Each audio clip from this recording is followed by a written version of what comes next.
The 2015 Rugby World Cup is on the horizon, and the time is now. The USA Eagles proved their worth in 2011, testing some of the greatest teams in the world. Since that time, the Eagles have worked countless hours to be stronger, faster, and better.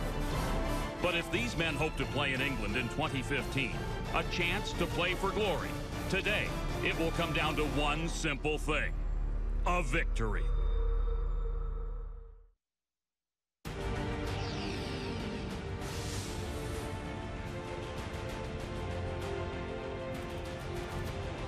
Welcome to Atlanta, Georgia, the heart of the South, the home of the 1996 Summer Olympic Games, and the site of a Rugby World Cup qualifying showdown between the United States and Uruguay.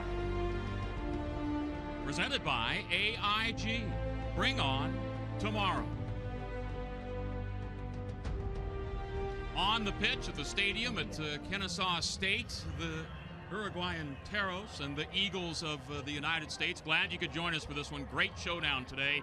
I'm Bill Seward alongside former U.S. Eagle Brian Hightower. Some history between these two squads going back. Yeah, a really important match for both of these squads today. And Bill, since 1999, this has been the way for either of these teams to advance to Rugby Mecca, the World Cup. And it's always contentious, and you can throw the world rankings out the window because these two teams come to play. Uruguay always plays tougher at home. The United States has had the best of them in the United States. Somebody is going to go home disappointed today, and what that means is more logistics. One of these teams is going to have to travel around in what's known as the repechage to try to get the last qualification spot. That means instead of getting ready for the World Cup, they're going to have to travel to a place like Namibia or Russia or Hong Kong to get there and win another home and away. The Eagles need to put this one away today. Yeah, they are meeting for the 14th time. The record in favor of the U.S., 11-1-1. That last one is a tie, and that was last week in Montevideo. The showdown between the two early on, a 9-6 Uruguayan lead right after the anthem between these two, and you'll see them today. And Joaquin Prada, talk about Johnny on the spot. Right place, right time. Pick it up and go. Well, you know, they just had the run of play at home, and Toby Lestrange has a chance to make that tackle and prevent the try, but that's the kind of day that Uruguay had, and the U.S. needs to show up and put the hits in today. And a 19-6 lead by Uruguay when Phil Teal with the Yukon Cornelius beard going over. And Teal just manhandles the person in front of him, gets a little help from Eric Fry. The United States forwards should be able to dominate the Uruguayan pack. A 19-13 lead for Uruguay in the second half when Berchese with one of his 5 penalty goals in the contest. A 22-13 lead when Samu Manoa. Just a great move that includes Manoa, and this is what they asked him to do, is get into open space, break some tackles, and score tries. And then Chris Wiles finding the end of the rainbow.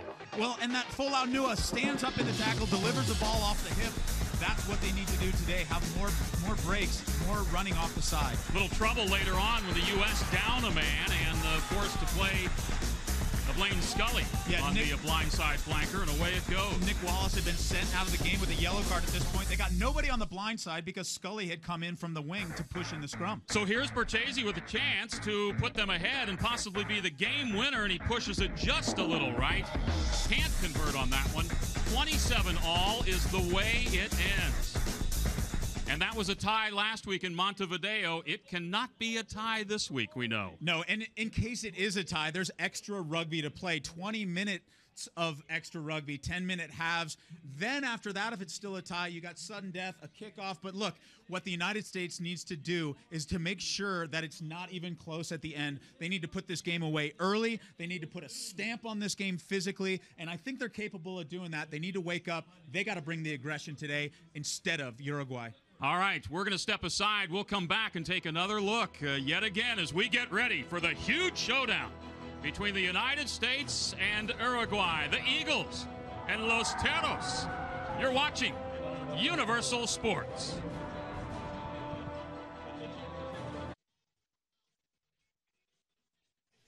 Atlanta, Georgia getting warmed up for the showdown, the Rugby World Cup qualifier between the United States and Uruguay. In the words of Annie Lennox, here comes the rain again. Nick Gismondi down on the pitch with USA coach Mike Tolkin. All right, thanks, guys. Well, Coach, listen, I don't have to tell you this is a must-win game for you guys. What are your strategies to coming away with a victory today? I think we want to come out of the gate quicker than we did down in Uruguay. We made some tactical errors. We weren't on the same page. But a week together has helped that. The guys have got time to understand each other and our style of play. So hopefully we come out better. That's one of the big things. One of the things that maybe last game was a little bit difficult for you was the front row. What kind of changes are you making there? Nothing front row in terms of personnel. We thought that Uruguay was doing some things that were a little bit illegal. We've spoken to the ref, we've spoken to our guys, did our homework, and hopefully that gets managed a bit. You've also made some changes to the midfield. You're bringing in Seamus Kelly. What's your strategy there? Seamus is in good form. He's in mid-season form. He's a hard runner. He's a straight-ahead runner. So a little bit of directness to his game that we like, and hopefully he'll bring that out today. Coach, thank you so much. Good luck today. Thank you. Yeah, and what Coach Mike Tolkin told me yesterday morning, Bill, is that he wants to try to soften up that Uruguayan midfield, and that means more crash ball. They're going to put Seamus Kelly into some contact early.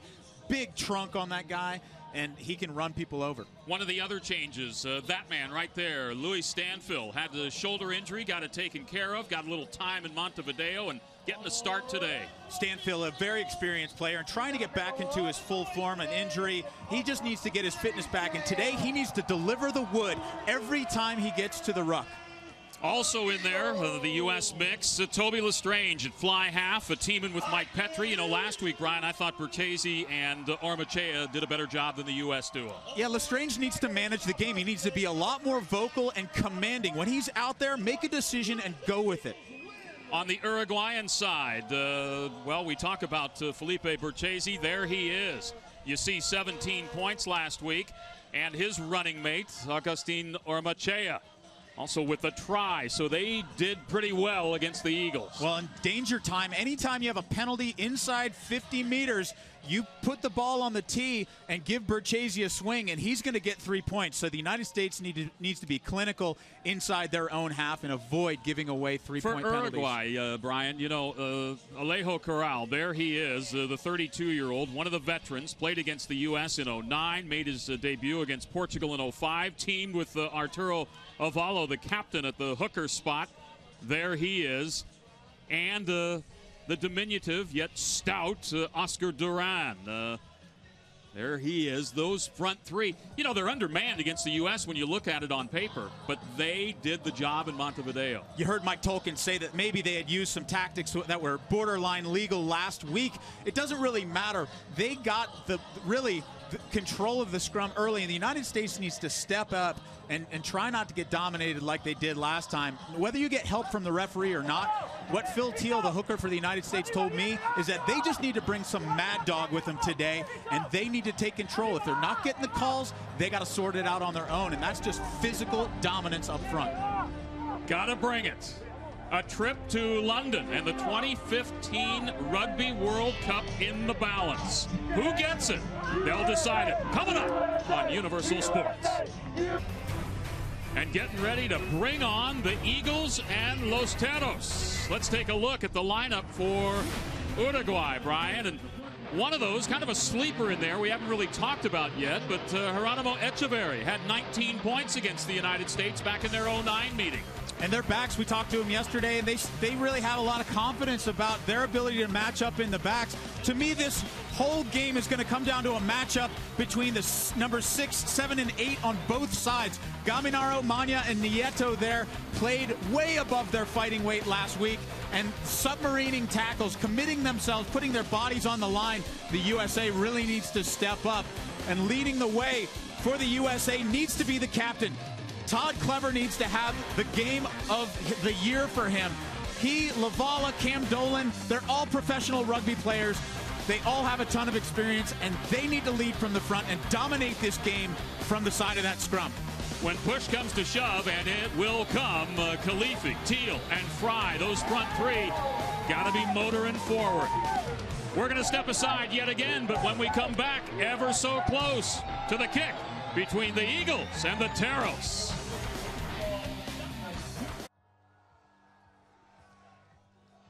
Atlanta, Georgia, for the Rugby World Cup qualifier between the United States and Uruguay, and how quickly the weather can change. Just moments ago, we were all, I don't know, looking out over bucolic settings, and then the rain came. The Eagle hung in there, and so did Brian Hightower. A little bit of moisture is not going to hurt the performance at all. The wind, however, at the stadium, we've seen before, Bill, can come and go, and when it comes, it usually lights up those flags pretty strong. Yeah, those things are blowing pretty good, and that could have an effect on the kicking game today. But you know what? It's going to be a little bit greasy because of the rain. These teams should have their focus increased anyways. Shouldn't be that much of a factor, and the reason why their focus should be increased is the opportunity to play for that trophy, the Webb Ellis, in London next year, 2015. Tonight's winner between the USA and Uruguay qualifies for the 2015 Rugby World Cup. They also qualify in Pool B, so they know they'll be taking on the likes of South Africa, Samoa, Scotland, and the Asia 1 qualifier. 537 days to go before the Rugby World Cup kicks off, but believe me, it'll go by in a blur for whoever makes it in. For who doesn't, well, then you have to go down a bit of a different road to get there. And just a logistical nightmare. Set for the anthems first for Uruguay.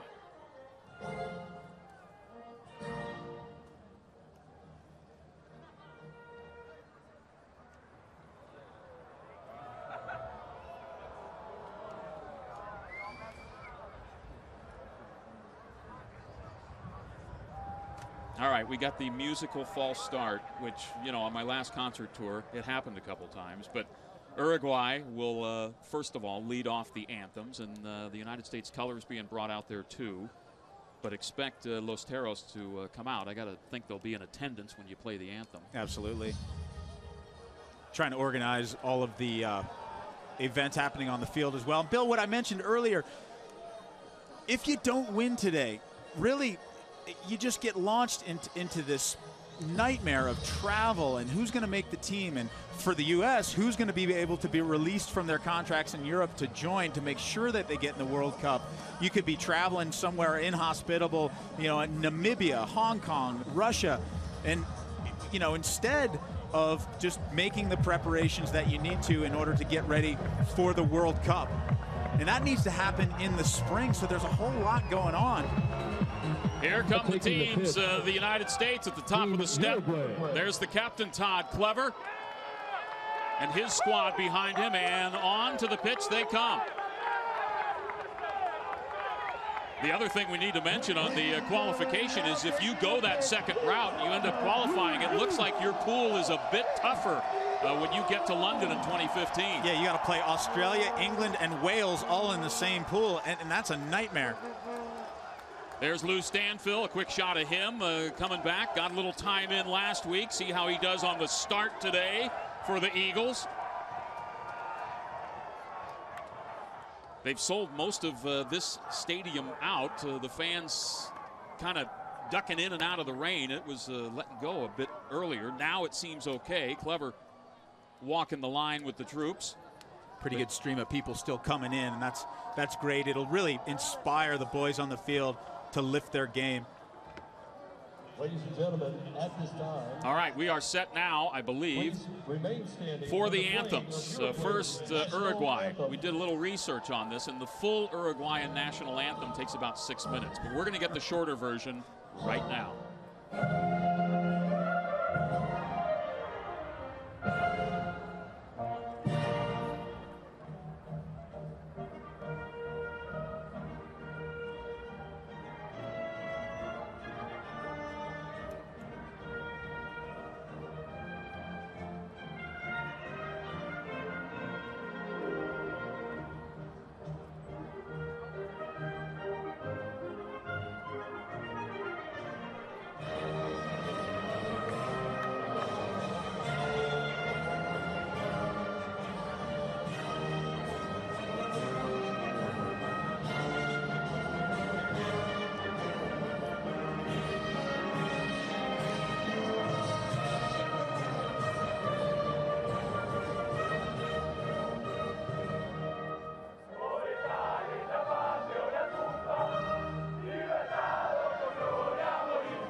And now the anthem for the United States of America. Remove your hats and sing along as loud as you can to the national anthem of the United States of America.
Set for the kickoff, Uruguay and the USA Eagles for a trip to London in 2015 in the Rugby World Cup. Your referee for the contest there is 33-year-old Greg Garner from Coventry, England. Began officiating back in 2000, made his test debut in 2012 with a showdown between Italy and Tonga. Set to kick off for Uruguay. That is Felipe Berchese. Had the points against the USA, missed a penalty goal and a conversion attempt. And on the kick, taken by Toby Lestrange immediately from inside his 22, pounds it into touch. And the line out, a little further out, will go with Uruguay to toss it in. United States has a pretty good defensive line out. Take a look at big number 8, Cam Dolan, standing in the front there, and Samu Manoa. And Dolan steals one straight off the top. Great sign for the U.S. Nice take by the Eagles, and away they go. Clever the first time into contact. Alejandro Nieto leading the charge for Uruguay. Olive Khalifi pounds forward. Petri spins it to Lestrange. Suniula comes back inside. He is repelled. Remember last week as Fry gets the call and rolls forward. Uruguay did a great job of chopping down the lumber, making the low tackle. Wiles pounds one up high. Going up and not making the grab is Ormachea. Levis comes up with it. He's held up. Drilled back. They call maul, and this one isn't mauling forward. It's going back. And the scrum will go to... that's the U.S. and a great job there by Luke Hume. Might be one of the smallest guys on the field, but really a scrappy player, and he comes in and just holds that ball up in the maul, and once it hits the deck, you don't have to release it. Great job by the U.S. to go up and get that high ball that was kicked by Chris Wiles. Good commitment. Critical point right here. This is where the push, the shove, whatever you want to call it, the scrummaging here is key for the U.S. if they think they're going to roll up some points on Uruguay today. Yeah, you're going to see right now Corral versus Fry. You see the pack weight, and you see that the United States has a substantial advantage in tonnage. Well, you are not allowed to pull a player down in the front row, and we got to keep a really close eye on this battle in the front here. Corral against Fry, and then working on the other side, Duran is going up against Khalifi. Much more stable. Ball in the U.S. Cam Dolan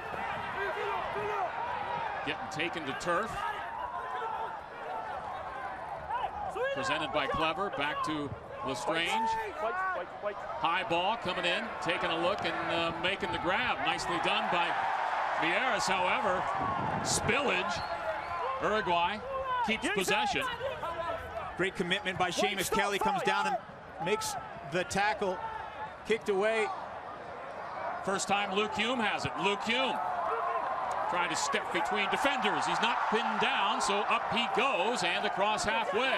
Yeah, Hume, he loves to have a go. It's the way he gets into the game and just has a little dart around a defender. And you see Hume, he's kind of walking a little bit gingerly on that right ankle, and he's had some trouble with his lower legs in the last year. Another look at Luke coming through, and the tackle being made by Andres Villaseca. Take that angle. For who? No.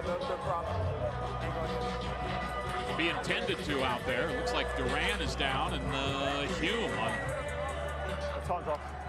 one knee. Yeah, Hume getting some attention from Dr. Mark Kowalski, former Dartmouth player. In fact, played under me. Bill, that's how old I am now. Okay. Well done, the Doc. Yeah. If Hume goes out, though, do they go back to Tim Maupin? Yeah, I think that's why Maupin gets a spot on the bench. Crouch. Bind. Second scrum, this time the put in by Uruguay. Over 4 minutes in, no score between the two. That collapses. And so the free kick awarded to Uruguay. Okay, you have to take it behind the In the referee's estimation, Greg Garner, the U.S., not keeping the structure up. Well, a sign right here. Uruguay is nodding towards their own scrum.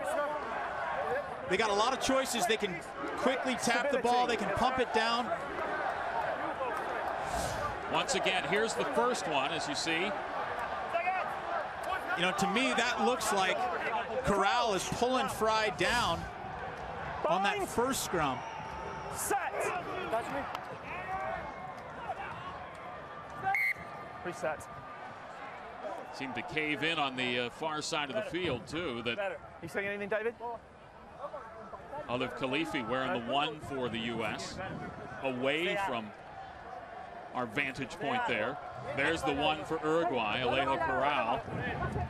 And I think Greg Garner, the referee, is going to ask for some help from his assistant refs on either side to see if they see anything that he can't in the front row engagement and scrum. Time off. Greg Garner might be talking to the troops here. Here you go. Just the front row, please. Just the front row. Just the front row, yeah. Just the front row. I got you, Taddy. I got you, Taddy. Ali. 5 scrums. No ball in. We must get up. We must get stable before the ball comes in. Yes, sir. Okay, otherwise we have to go whistle. Yep. So Greg Garner letting them know we can't get anything done here. It's going to be kind of tough. Then it becomes punitive on the law-breaking side. Coach Tolkien yesterday told me, Bill, that he thought that the referee last week got in his mind that it was the USA that was making mistakes in the scrum and kept awarding penalties to Uruguay. Crouch.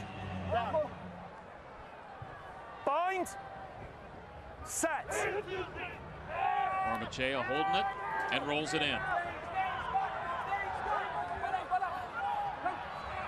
Pops out, and Uruguay on the move as Prada gets tripped up. Thank you. Forward pass. Yeah, forward pass. And the scrum, if we go back to the scrum, it pretty stable on part of the United States there. Really. Get another look at the importance here of the get-together. 16 bodies slamming into each other in unison. Okay, I've got to tap you. I'll give you a thumbs up. Pull the ball in. There's Prada, who had the score against the U.S. last week in Uruguay. Crouch. U.S. now with the feed. Can they get good stable ball? And they'll try to make, if they can, maybe a slight wheel to the left to get that left shoulder in. Make it harder on those forwards breaking away. And a penalty goes against Uruguay. Good sign for the United States. they finally get a call. And you can see the way that Phil Teal reacted and the front rowers clapping their hands that they thought this was a long time coming.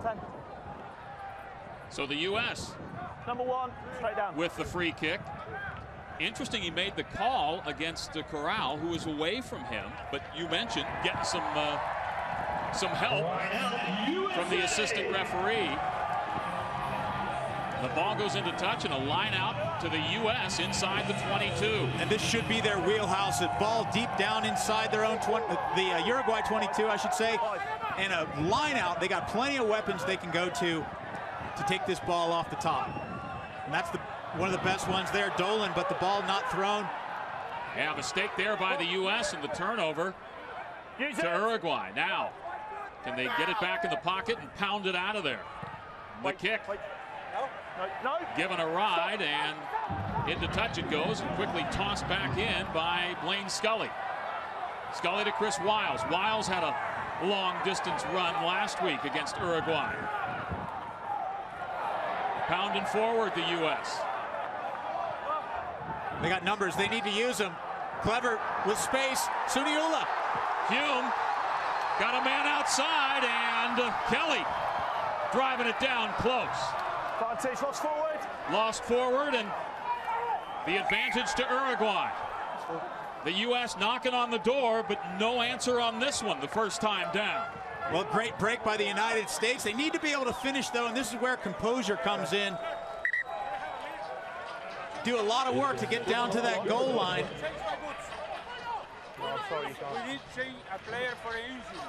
Uruguay going to make a change here. In comes Francisco Bulante. Coming in for Andres Villaseca. Wearing number 23 is Bulante. Made his debut against Venezuela in 04. And Villaseca. Yeah, looks like he's disappointed, like he could have gone on.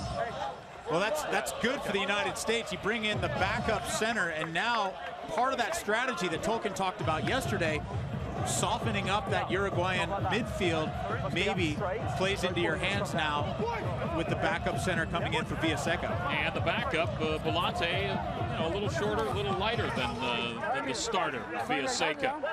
Villaseca, that's Andres. Of course, his brother Santiago wearing the 4 jersey for Uruguay. And we're ready for yet another scrum. About 10 minutes into this one. No score. Bill Seward alongside Brian Hightower. Glad you could join us for this Rugby World Cup qualifier. Winner of this one goes to London to compete in the Cup in 2015. Looked like a pretty balanced scrum there. And Uruguay did manage to get it out of there. And now the U.S. trying to pound back. The use it call, the box kick by Ormachea, taken by Hume. Hume to Wiles. Having to poke down the blind side, trying to get a numbers advantage on the outside and use the space on the corner. It looks like they got it if they can get ball, but instead they knock it on again. Playing the advantage. Uruguay coming back the other way. Being held up by the United States at this point. And a look at Olive Khalifi, who is on the turf and being tended to. He went down awkwardly coming through on the knock-on. Hume brings it back. Hume taken by Levis. And the whistle not rolling away. Uruguay and the United States. Petrie tried to go quickly, but not quick enough. Well, you know, I hate this ruling. It's the spirit of the law, really, that's important here. And Petrie takes the ball about 2 feet away from where the ref wants him to take the ball. He should be able to quickly tap and go, and instead he doesn't. Olive Khalifi going to try to get up. The Seattle product, here he is going for that pass and then getting his left leg sort of hooked from behind by Matthias Polomecki. Little stretch maybe, little scary moment certainly for him, and he is back and staying in the fray. Well, maybe a little cold spray will fix that. Big knee on Olive Khalifi. The last scrum we saw, and Khalifi really held his own, and hopefully just a little bit of a tweak and he can go on. it, nice gap. Wiles pounds it to touch the line out. And Teal really needs to put this ball on the money. He overthrew the last one. Up it goes. Nice take by Lavala. On the motor is Clever now. Just outside the 22. The spin to Suniula. Kind of flat-footed when he caught that one. Yeah, I think a double pump there by Petrie. He needs to let that ball go, and Suniula smashes into the defense. Instead, he has to hitch. Pointing is Petrie, but getting the call is Too much extra stuff away from Uruguay.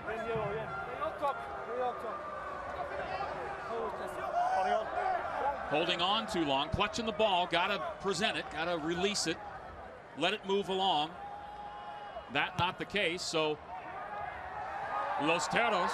And Bill, I just heard Lou Stanfill say to the referee, sir, there's too much extra stuff going on away from the ball. And you know, if Uruguay's playing this game and gets under the skin of the United States, it's going to make for a long day. How many? How many? 5. So come in and set. Well, they talked about it last week, and you know what? You keep talking about it, you're going to be playing repertoire. Hold on. Got to go do something about it. Uruguay, come into the line. Greg Garner trying to get Uruguay a little closer. Stop. The chasm on the line out. On the line, please. Trying to sort the numbers out at the line out. It's a long throw, not straight, and Clever picks it up off the back. Todd on the motor. Oh, wow. big hit. Hammered up high hard. And you know what? They could easily whistle that one up. There wasn't a tackle being made. There was just right up under the chin. Yeah, number 6, Gaminara gets that one. Not a big guy, 5'10", but still delivers a blow to Clever. Petrie to Stanfill. Clever being tended to. Cam Dolan. A little wider this time. Almost thought the cross was coming to Suniula, but the U.S. ahead, 14 minutes in and no score. You notice the referee allowing play to continue around the injured Todd Clever. It's a ref's call. If it's not obstructing the general play, then he allows it to go on. Blaine Scully with the run. Dolan flings it over the side to Petrie. Inside the 22. Clever's holding a rib. He took a really good shot from Gaminara. Numbers on the outside for the U.S., but Uruguay rallying, resetting defensively. Lestrange with Clever behind him. Off to Manoa. Manoa puts it on the deck. Again, 3 times inside the 22. Uruguay 3 times knocked on. United States needs to do a much better job of protecting that pill. Hume recovers. Play and catch with the Wiles. Chris Wiles with the left-footed boot. 12! Taken by Uruguay and coming back the other way. A game of kicks here. To touch it pounds the other way, but straight to, so it's not going to get the distance. The line out will come back to where he kicked it. Clever still holding that rib. Getting some attention from Dr. Kowalski on the sideline. David, on you come. David. 15 and a half to go, and a look at when Todd Clever takes the hit from Gaminara. 6 coming through there. So we want to check for foul play. Yeah, it looked like the hit was fair enough. He was injured for a bit. That happened, yes, just about here, just on this side of the 10-meter. So do you know which US player it was taking it in? Which player? Yeah. Number 7, White. Number 7, White. Okay. So the tackle's on the 10-meter line. Okay. So I'm off, Jim. Greg Garner going to have a word Can you just here. have a look at the tackle about where I'm standing? David, is this right? About where I'm standing? They may be looking at the tackle on Clever. The USA by Uruguay. See if there's any foul play, please. So, yeah, I think it was the player who was injured. They're going all the way back to the Clever tackle, I think, and what the assistant referee wants to know on the sideline is, was there foul play in the tackle? And he's asking the TMO to take another look, to go all the way back. This is a few phases back.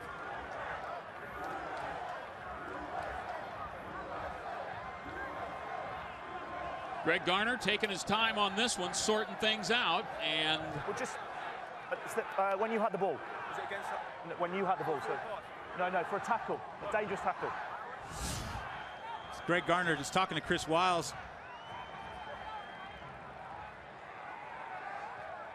Well, David, is that the one you're talking about? Is that the one you're talking about? This one here. So, is there a wrap?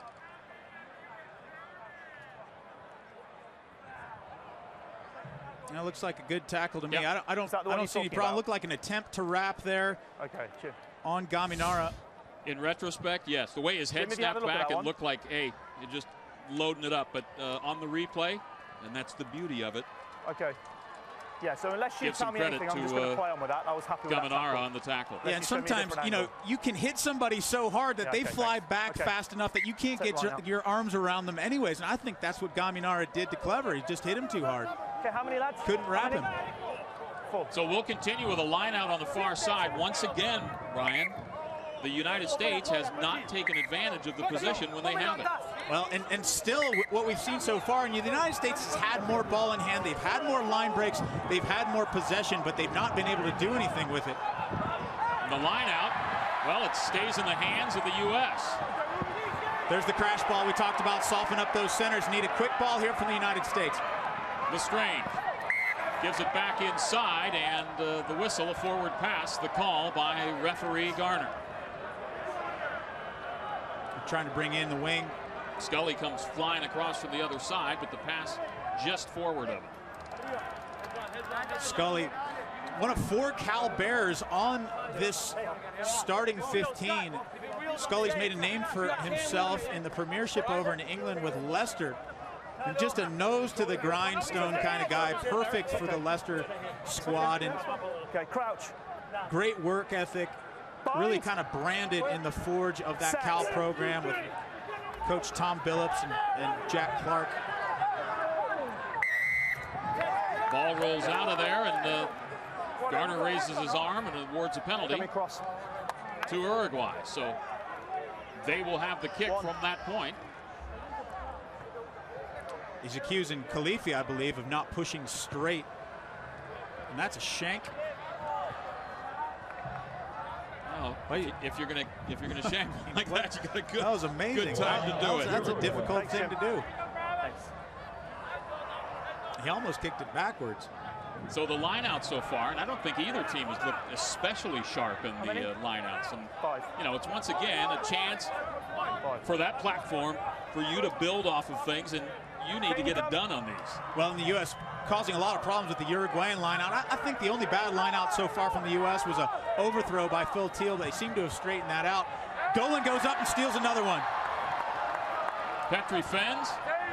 Manoa running into Berchese. There's a mismatch. Well, if you can do that all day long, you want to send your lock straight into the number 10, Berchese, and eventually Berchese's going to soften up because he's not going to want to hit Manoa all day. Nieres not going to find touch, and so coming back the other way is Wiles.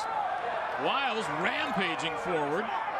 Suniula throwing somebody away. We'll see if that gets looked at as the kick comes back to Lestrange off his hands. Picks it up and goes back the other way with Cam Dolan circling him. In the air it comes. High ball. Prado makes the catch. And then given the boot is Gaston Mieres. Well, this is going to come back. They're going to take another look at. There's an altercation between number 23, Belanti, and Andrew Suniula. Get caught up. Have you got anything to say? David, no? Okay, here's another look. Take a look at the 12 in white and the 23 in blue. So it's Belanti who takes the first swing at Suniula. Suniula swings back. Now you wonder. Well, if that's Belanti, that's an acting job because he didn't get hit. Another look at this one. We'll see if something happened even before that. Looked like Suniula coming in, maybe catching a bit of him. Not sure how lawful all of that was, Well, but then after they start swinging. Yeah, and it did look like there was some sort of initial contact made, whether it was on purpose or not, by Suniula, and then Belanti takes exception. Just give us a minute, please. Sorry, Jim, say that again. Greg Garner checking up top. Are we talking yellow or red here? What kind of chance, Brian? We got okay, all right. Well, both he's these throwing a gentlemen. punch, so it's definitely not a red card, so I'm going to give him a yellow card. Okay, 12. So 12. 12 comes over. That's Andrew Suniula. He's going to get a yellow card. Off you go. He threw a punch. He threw a punch. Pretty specific as Greg Garner says. You threw a punch, you're getting a yellow card. Yeah. Another look, and take a look at the 12 in white. So Suniula comes to clean. Yep. Well, yeah, I don't know if the first one was intentional, but Belanti takes a swing at the back of Suniula's head, and then not only takes a punch, but connects. Suniula takes exception, whilst maybe should have grabbed that ball. It hits just inside, and the line out will go to Uruguay at about 5 meters. Well, you know, this is exactly the kind of thing that Uruguay does. They get under your skin, they stay in the game, and the United States needs to beware. They've had opportunities, they've squandered every time they've had the ball inside the 22-meter line. They're actually playing pretty good.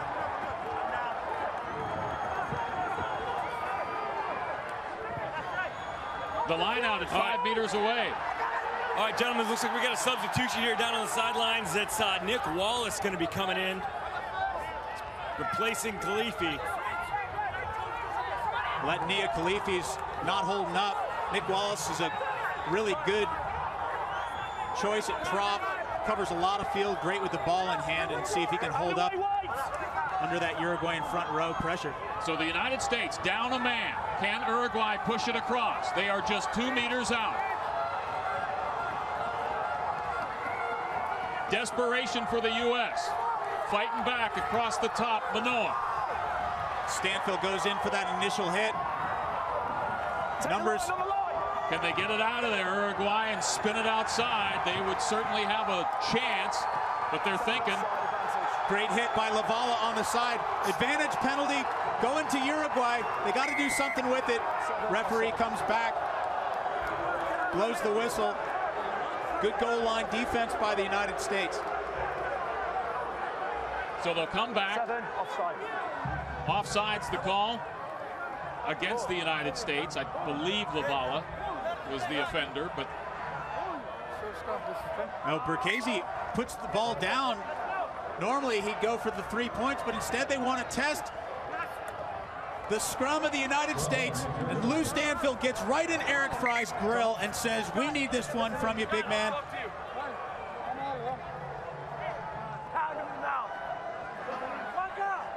Lou Stanfield there with the scrum cap on. You see the captain for Uruguay just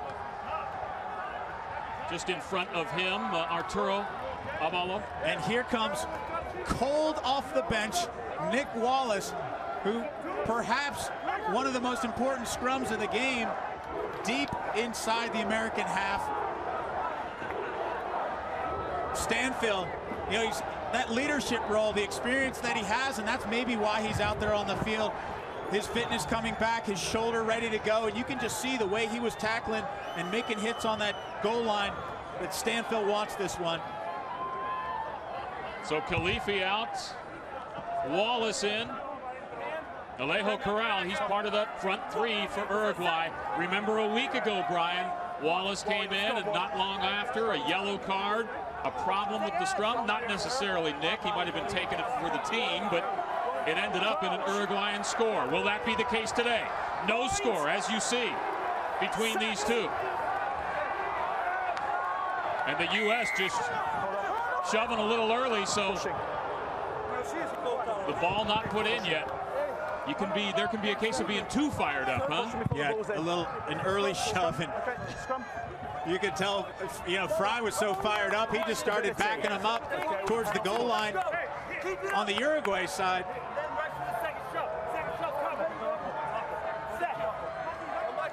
Part of the new scrum progression, they've taken the hit away, that opportunity of a of a team to really get the advantage by hitting early. Sort of gathering and slamming, and now it's they're bunched up together. The ball rolled in. Now the U.S. needs to push it along. Trying to hold it there is Uruguay. It's a good... And once again, a whistle up and saying the scrum taken down. Well, this is when Clever needs to be a diplomat. He needs to go in and advocate for his front row. Penalties and a free kick against you. You have to stay in the contest. Okay, you have to be legal. We can't keep going on like this, okay? Otherwise, we're going to have to do something. The first one over there. Okay.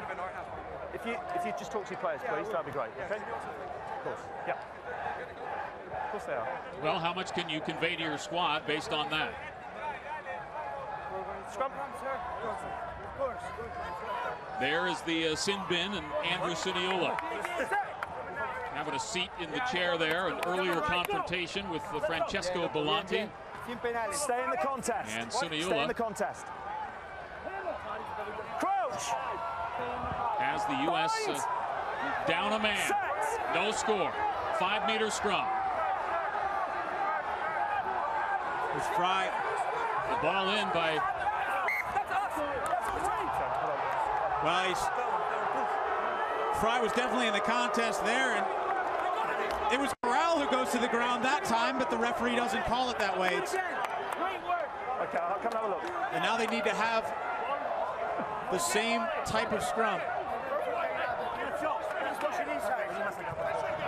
Who said this officiating thing was easy?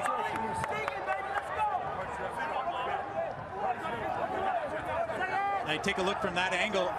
The referee's gone away, and you wonder now, is Corral, the old wily veteran prop, going to try to go to work on Fry again and pull him down? The ball not put in yet. Now in. Ball's in. U.S. pushing him. 17. Wow. And Nick Wallace, yellow card against Wallace, second time in as many games. You've got to push straight. Off you go. Leave the field, please. So Wallace goes to have a seat with Suniola, and now the United States with just 13 men out there against the 15 of Uruguay. Another look at this one. There's Wallace. I gotta tell you. Okay, right, yeah, I don't know. Based on that, I didn't see it, but a pretty good sell by Oscar Duran wearing the 3 for Uruguay. Yeah. Okay. I think we need to get a replacement and on in the midst for the prop. of all this, there is the rain coming down. And now heading out onto the field is Titi Lamasatelli, the 19-year-old, the youngest cap player in U.S. Eagle history. Wearing on your far side of the scrum with that front row with Phil Teal and Eric Fry against Alejo Corral, Arturo Avalo, and Oscar Duran. Clever comes off. Now watch, Blaine Scully's going to come in from the right wing and push on the side of the scrum. This is exactly what happened last week when Wallace was sent off with a yellow card. 13 men on the United States. 15 for Uruguay. Almost 22 minutes in. And the whistle once again stopping this. At some point, well, the ref might just get frustrated enough to award a penalty try if he keeps having to reset this scrum. Take the hit. Take the hit. Take the hit. Take the hit. I think there's some gamesmanship going on in the front row. There always is. Notice that referee Garner, however, on that one is talking to Los Teros. Crouch. The wind is blowing. The rain is starting to fall. And here goes another scrum. The ball put in. It's wheeled around to the open side now. And to the outside. Prada yet again across the line for Uruguay. First blood. Well, Kelly comes up to make the hit on Berchese, and he gets an arm tackle on him, but can't bring him to the ground. There's an automatic overlap outside because there's only 13 guys wearing white jerseys. Ormachea. Kelly has to make that hit to stop the ball from going outside. Otherwise, pay dirt for Uruguay. Joaquin Prada. He had a score last week in Montevideo. Berchesi's been automatic from inside the 15-meter stripes. Now, a little different condition than it was last week. However, it does seem as though he's going to have some wind coming from his right to left. And the kick is through. Well, you know, the United States playing its own worst enemy right now. If you're having trouble in the scrum, the last thing you want to do is have more scrums. Once again, another look as Ormachea finds Berchesi. A nifty pass to Prada and Joaquin. Putting it down for another try. Andrew Suniola on his feet, looking to return. Well, you know, indiscipline has cost the United States early. There's still plenty of rugby left to play, but they really need to wrap their heads around this game. Well, finally, the ball out. Open play because we've just gone through, I don't know, what, 10 minutes of trying to get a scrum together. Kicked into touch it goes, and just right on the other side of halfway will be a line out for Uruguay.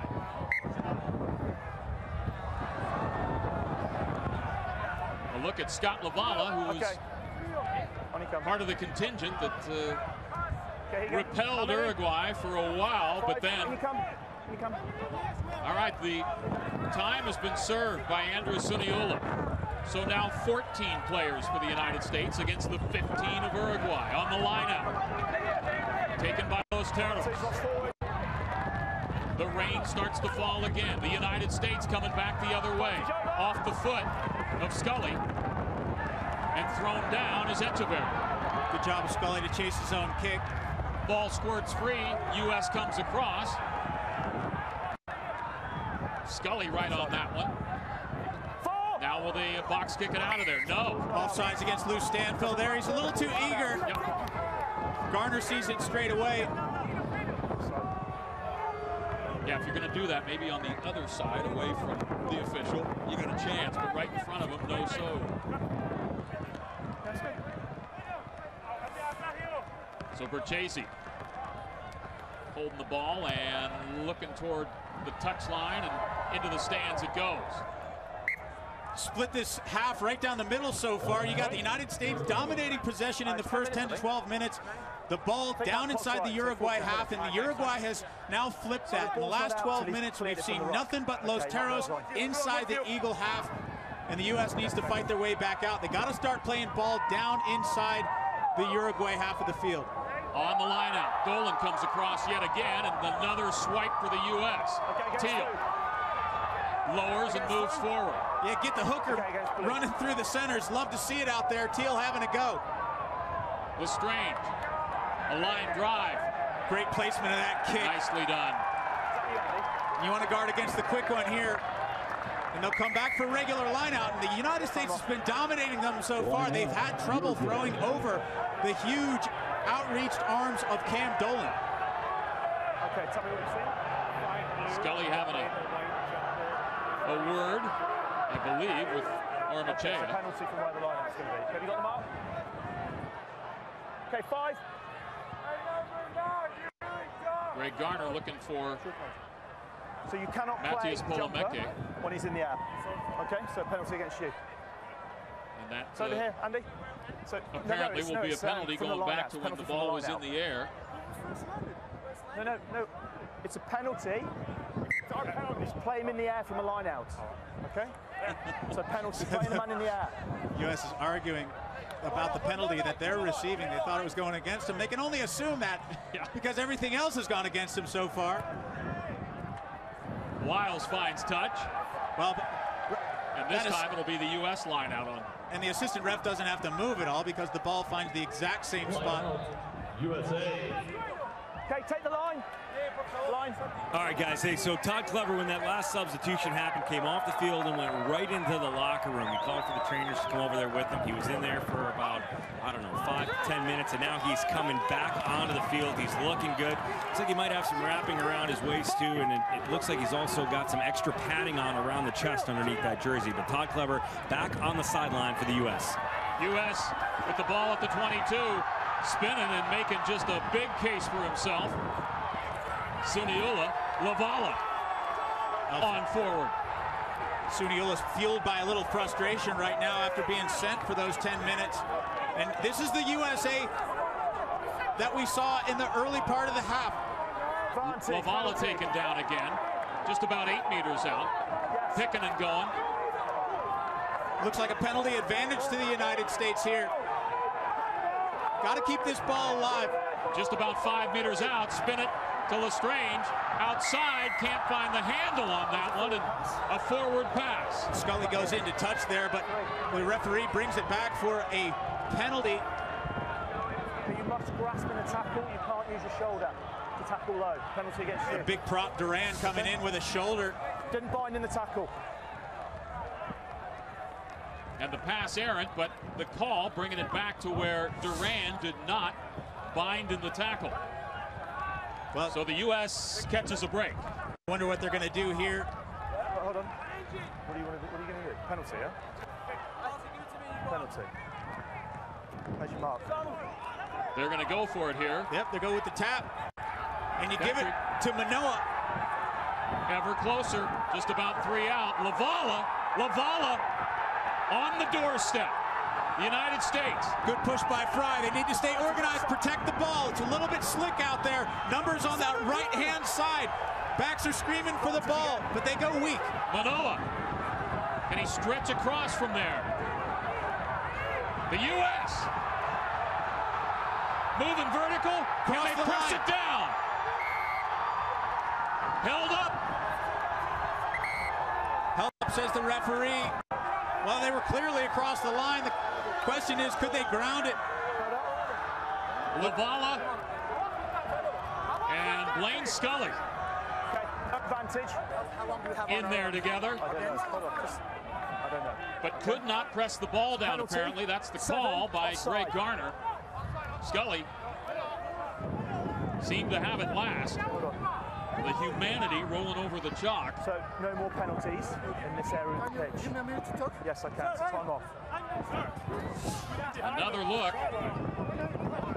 Fry moving forward with the gang. Across the line they go. The U.S. celebrating, but looks like another penalty. Yeah. Wow, against Uruguay. So they're going to go for a line out, which is likely going to be a catch off the top and look for a drive from this line out. You thinking Roland Mall, are you? Look at the American captain, Todd Clever. Went off earlier with what we thought might have been a rib. And if Teal ever needed a straight throw, a good one, it needed to be now. And Dolan's got it. They set up. Smuggled back to Fry. Fry in turn to Teal. Through his legs it goes. He goes, hey, I'll re-rack it and try to go forward. He, however, pushed back by Arturo Avala, the captain of Uruguay. The trash ball on the deck gets picked up and needs to be re-racked by the United States.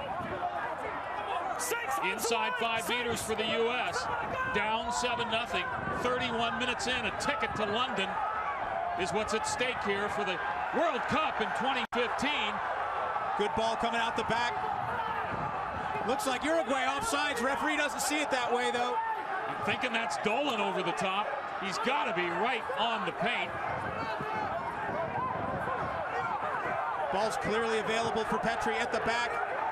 Oh, coming through and making a huge hit. Hesitation, though. For Chasey. Back now 8 meters away from the goal line. U.S. still with possession. That's Manoa. Teal, you can see Teal at the back. Battering ram. Teal rolls forward. It comes out to Fry. Fry down low. Rolls back and forward. Can he press it?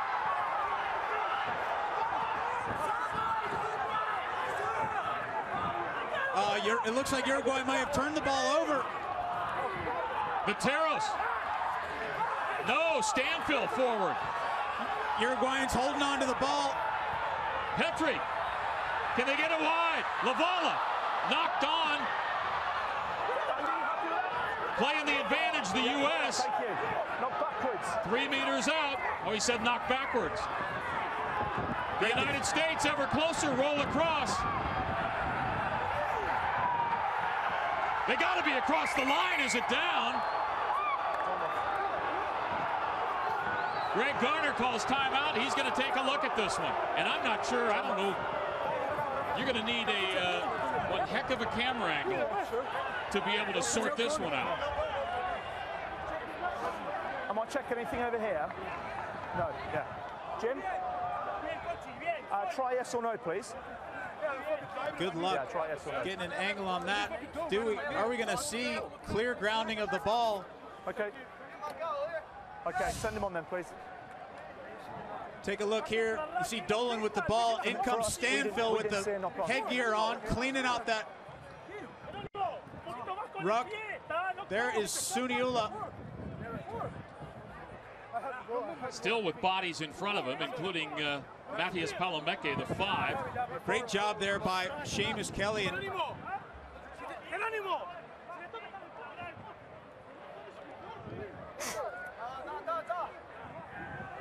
from another angle. And you can see how. So watch Suniula here, and then the clean out by Seamus Kelly comes now. Is there clear grounding? And can you say that's Straight, being replaced. one motion? You're being replaced. When Suniula goes down.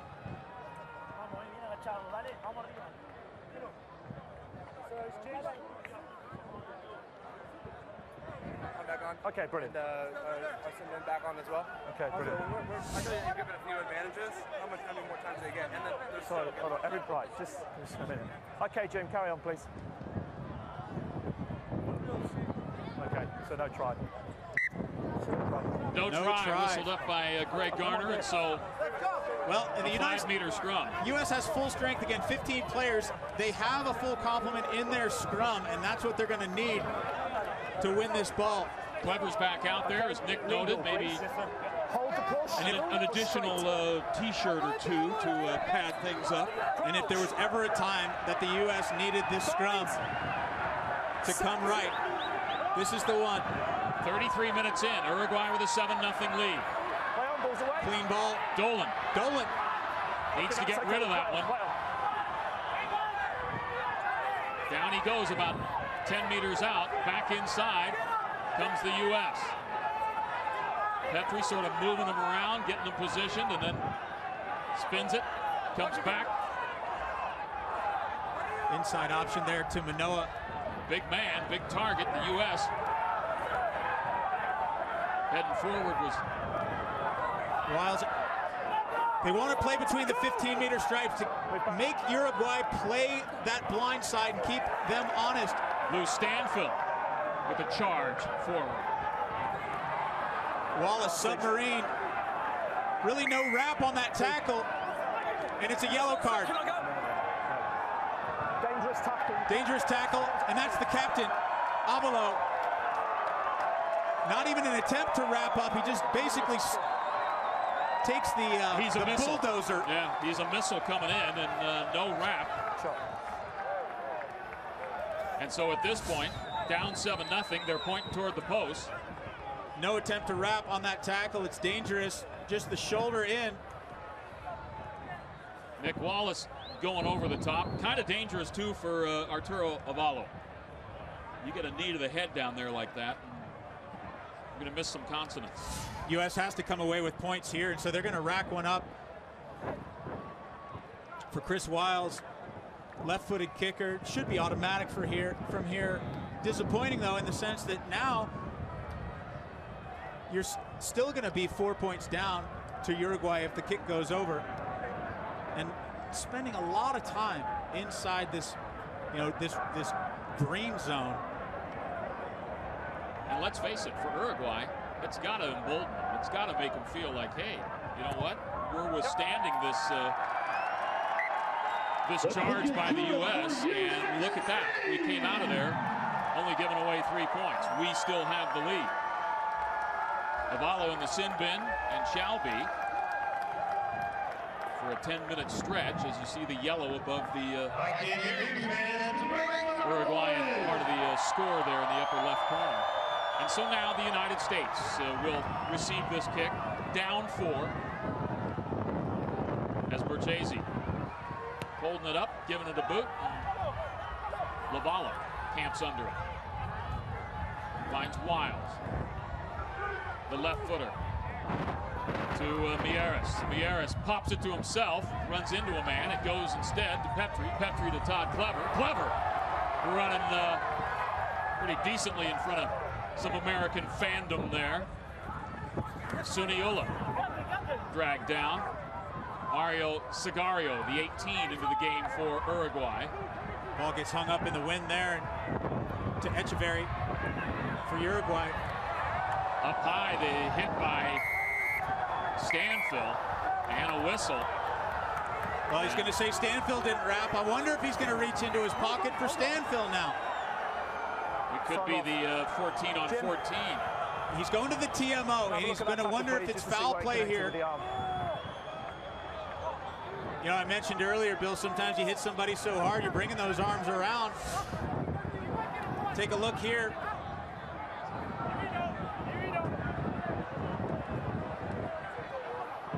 From the left, here comes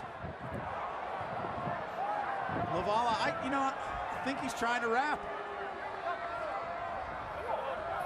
It's kind of hard. It's kind of hard to wrap him and Manoa at the same time. Yeah, you're looking for a bind on that, and it's probably not going to come. Geronimo Echeverry was the ball carrier. 19 points against the U.S. Back in 2009. Plays professionally in Italy for Valpolicella. Okay, thanks. And word from upstairs to Greg Garner. He's saying thank you, but I don't see the reach. Warming up for the U.S., Kyle Sumshin. Okay, so, Jim, from what I'm seeing, it's going to be a penalty because he's made no attempt to bind, and he's hit him on the ball, so it's not a high tackle. Is that? Yeah, okay, thanks. Okay. Right, where is he? So, right, this is kickable Captain, range please. for Berchese. Captain. Garner going to sort this one out. Okay, so it's going to be a penalty because it's a no-arms tackle. It's a no-arms tackle, so you've got... I know you tried, but... I hit him so hard, he just went before the ground. So it's a penalty. Okay, listen, we've had 2 yellow cards for foul play. Okay, we've had a couple of incidents where we've had to go to the TMO. Take 1 minute. We cannot have any more foul play in this game. Okay? All right, so talk to your players, please. All right, that's it. You reminded me. Okay, talk to your players, please. Talk to your players. Well, Stanfill kind of repeating what I said to the referee. Look, I hit him so hard that I couldn't wrap him. Yeah, it's done. Okay, we good? We good? You know, Garner. Okay. Okay. I just think in those situations when you've been busted, you just take it and move Jim, along. If you want to bring something up later on at a quieter moment, I think the official might be more receptive to it. So, and yes, Lou was coming across and it looked like there was a genuine attempt on his right arm coming around, but instead it's a penalty, and so a lot of wind up there. That ball gets up high, and that wind is going to blow the ball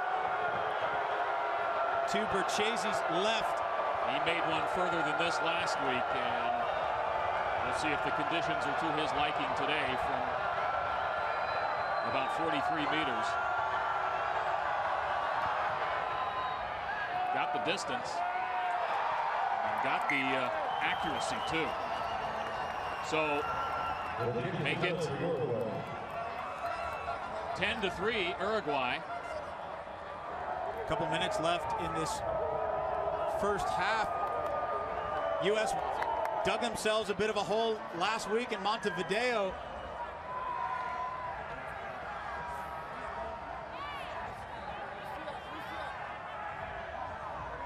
And on the restart, Wiles, who has the only points for the U.S. Great takeout in the air by Scully. quick line out with the boot by Berchese. Clever.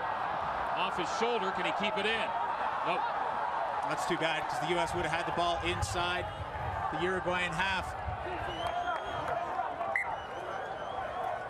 Normally sure-handed Clever, though. Still wincing a little bit. You get the sense that Clever's still not right from that big hit that he took earlier from Gaminara. 5. The line out. Tormachea getting ready to toss it in, but needed to get the ball toweled off. No, not yet, not yet, not yet. 10-3 Uruguay. Manoa joins the line out.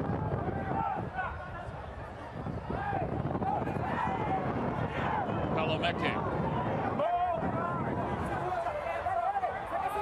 The ball called. And it looks to be going back the other way. U.S. charge down. Hold on. It's not offside. It's a knock-on. The knock-on and the advantage was to the U.S., so the scrum will go to the U.S. No, you didn't. No, you didn't.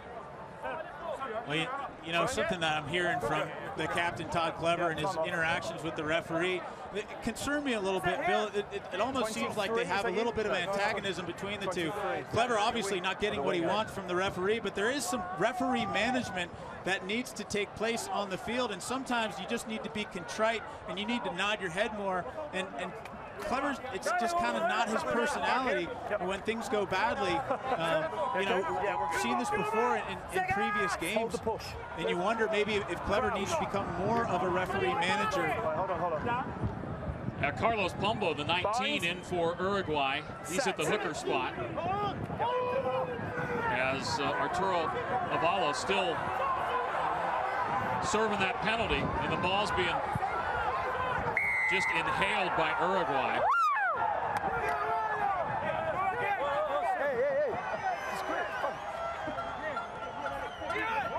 Not the best of scrum efforts by the United States on that one. And this is going to be another three-pointer for Berchese if things have gone according to the way he's kicked in the last couple of weeks.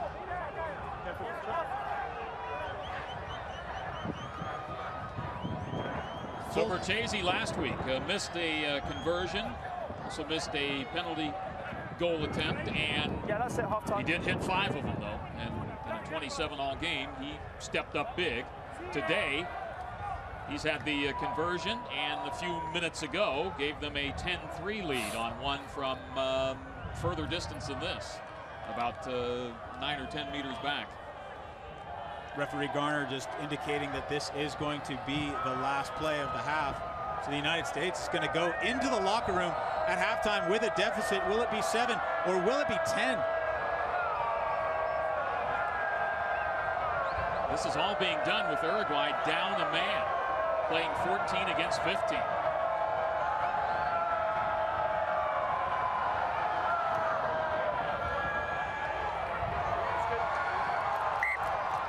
Once again, money for Berchese.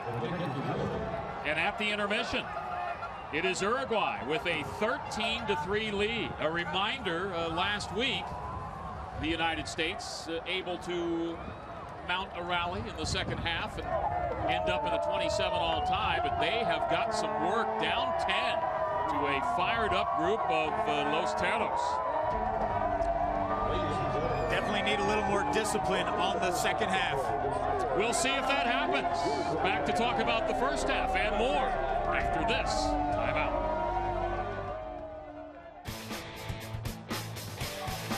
At the half, it is Uruguay with a 13-3 lead on the United States in a World Cup qualifier for the 2015 showdown in London. The highlights of the first half presented by AIG. Bring on tomorrow. Well, about 22 minutes in or so, the first score coming from Joaquin Prado, wearing the 13, had the first try for Uruguay last week, and this after some extensive scrummaging between the two. And also a 2-man deficit for the United States. Scully was on the side of the scrum at the time, so they were overmanned. And Arturo Avalo there making the ankle tackle without trying to wrap it all. That was a penalty, and Wiles converted to make it 7-3. Looked like the U.S. might be back into it as Echeverry coming back, and he's going to get hit by Lou Stanfill. And the ref says, you didn't bind. Yeah, there was an attempt, but you didn't do it. So Bertese nails one from about 43, 44 meters and gave Uruguay a 10-3 lead. He'd add another one to make it 13-3, and that's where you are at the intermission. All right, if you're Pablo Lemoyne, you're feeling pretty decent about weathering a first-half storm, but you've seen it back in Montevideo. A better job by the U.S. in the second half. Well, this is exactly where Uruguay wants to be. They've gotten them into a chippy game where there's lots of emotion, and instead the United States has lost its cool. 13-3 at the half. Uruguay with the lead. We'll be back to take a look at more. Get ready for that second half showdown on Universal Sports.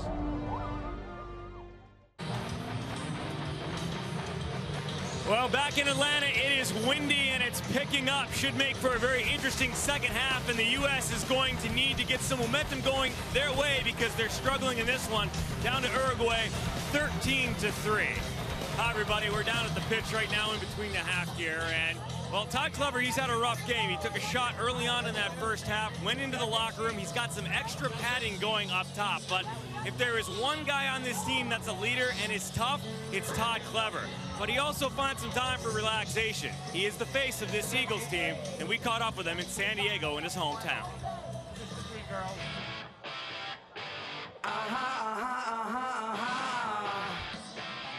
Go, go, go, go. Tell me a little bit about the aspirations for the Rugby World Cup. I don't want to get too ahead of it. Obviously, you guys are qualifying. We don't want to jinx anything, but you feel like USA Rugby is kind of on the rise. I feel like there's kind of a bit of a groundswell behind you guys a little bit. Yeah, absolutely. I mean, the guys are signing more contracts. Guys are playing full time, and you know, USA Rugby's giving us a bit more time with the domestic guys of having camps, fitness camps, skill camps, and so I mean that's what we've lacked in the past is time together, and it's great to have that opportunity where guys are going to be fitter, stronger, and know each other and know the pattern, more, so we can, execute things on the game. So, like I said, we have to qualify first, and once that's done, there's no turning back, and it's all looking forward to 2015 in England. Time together is important, but time resting is also important, and there is not much of a better setting than your hometown here, buddy. I mean, tell me about downtime, because it's pretty nice as I see it. A little bit of surfing, a little bit of relaxation. I work real hard through the year, and you want to reward yourself. And my house is a block off the beach, and walk down here or drive down here and go for a dip in the water. Do that daily after a workout or whatnot. And I mean, this is my paradise, and I'm happy and fortunate to be able to do it. Thank you so much. Way to catch some waves out there and have a good season. We will, of course, be catching up with you the whole time. Good to see you, Nick. We'll see you soon. Well, Todd Clever's going to need to catch a big wave in the second half to get the U.S. back into this one. They trail right now 13-3. We'll be back with more after this. At the half in Atlanta, Georgia, Uruguay with a 13-3 advantage on the United States. The winner of this one secures a trip to London and a spot in the Rugby World Cup in 2015. And the backers of Los Teros at this point feeling good with a 10-point advantage as the Eagles of the United States and the Teros of Uruguay stepping back out onto the pitch. Bill Seward alongside Brian Hightower. And, I hate to say Groundhog Day on the Eagles side, but it looks very similar to what happened. And at the intermission, if you're coaching this squad, if I have to tell you what needs to be done, are we at a bad point? Well, once again, things have gone the Uruguayans' way, and it starts up front. but the United States hasn't done themselves any favors. And you know, one of the things that happens sometimes when with a game of this much consequence is guys try harder, but they don't try smarter. And that's what the United States needs to do, is they really need to start putting some phases together. Maybe people are trying to go a little bit too far. They still haven't figured out how to get the ball from the 5-meter line to the goal line yet without going through 30 pick and jam phases, and they need to sort that out. Figure out a way to get across the line, because I don't think kicks are going to do it today. They're going to have to score tries.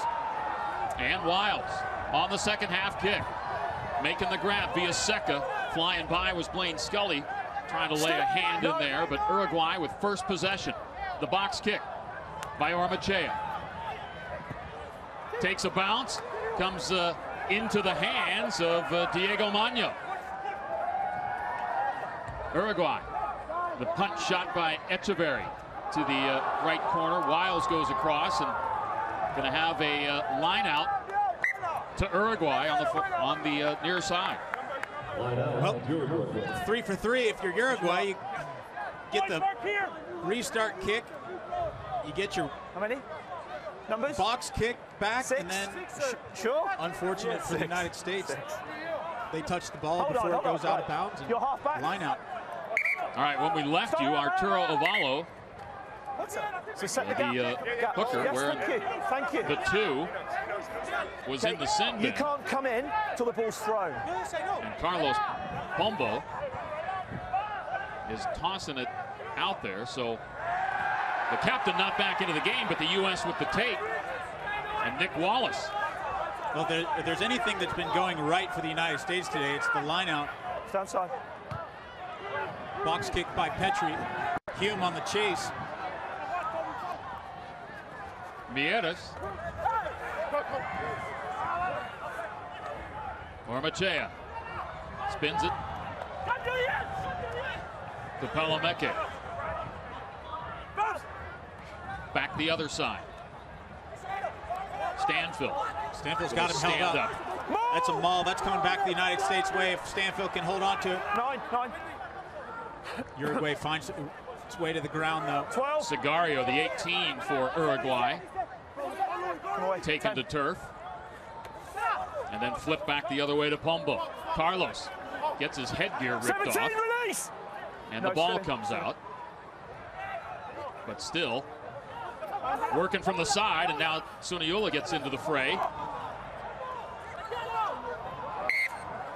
Looks like the turnover goes to the U.S. The scrum here will be put in by the United States. Could be interesting. First one we've seen in a while, and the last one, or the last ones that we saw, there were several of them in a row. Does that make sense? Yes, sir. Yes, it does. Where's your mark, sir, please? Thank you, sir. Greg Garner giving Phil Teal some instruction. There's some yes sirs off the top of this first half, and the platform needs to be set here from the United States. They need a good scrum, quick ball out to avoid getting pressurized by that front row of Uruguay. Fry, Teal, and Wallace on the U.S. side, where it looks to be Sigario, Pombo, and Rodolfo de Mula also in there. So really the veterans are out of there on the Uruguayan side. Corral, Avalo, and Duran, those were the 3 starters coming into this one. The United States with a 249-pound advantage in the pack. And getting shoved back, and the ball comes out to Cam Dolan, to Todd Clever. Clever down to the 22. Petrie, hesitation, then to Scully. Scully gets stood up just inside the 22. The other side to Stanfield. Stanfield rolling forward. Petrie flying it out to Lestrange. Wiles comes back inside. Just a step away from making it some distance. Phil Teal cannonballs it in there. And the U.S., Lavala and Fry.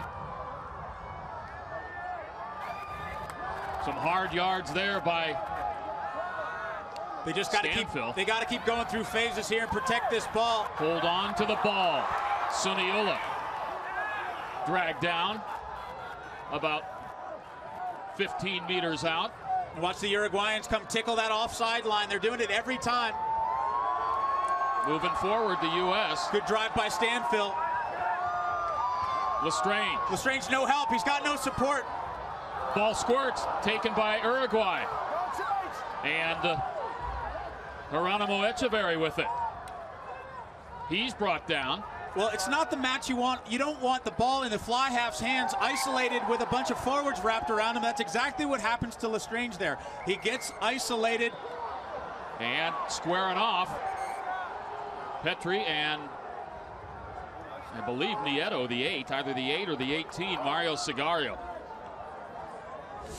And another look at the turnover. So out on an island there is Lestrange. Lestrange, and he's trying to hand the ball to Lavala, and Lavala doesn't see it. He's going in for the strip, and just not the guy you want grinding away. Either that or you need Lestrange to get to the ground and just set up a ruck.